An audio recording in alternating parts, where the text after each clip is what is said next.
In this video, I'm going to show you how to delete modules in Ollama. AI modules are big, often several gigabytes each, so once you write a few, they can quietly eat up a chunk of your disk space. Deleting the ones you don't use anymore is the easiest way to free it up. So let me show you how you can remove the modules from your Ollama. So firstly, we are going to use or open terminal. I'm currently on Mac, but the commands we are going to use works on the Windows and Mac too. So if you're on Windows, you want to type CMD in your search bar. And if you're on Mac, you want to type terminal.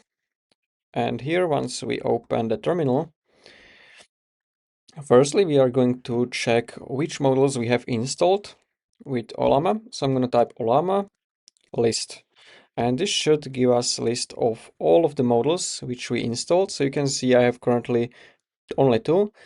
The first one is Ollama 3.1, which has 5 gigabytes of space. So this means this is installed on my computer.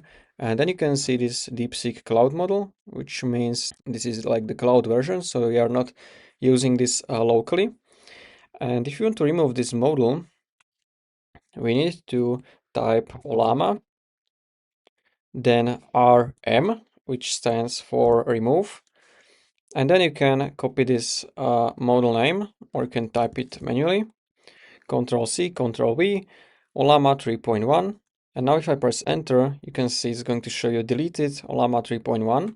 So if I try to check a list again, Ollama list, you can see that we have only the cloud model left here. So this means we successfully removed our model from Ollama.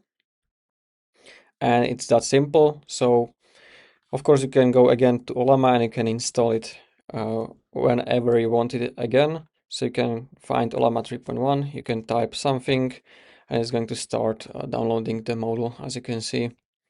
And that's it for this video. So if you found this video at least a little bit helpful, consider subscribing for more tutorials like this one.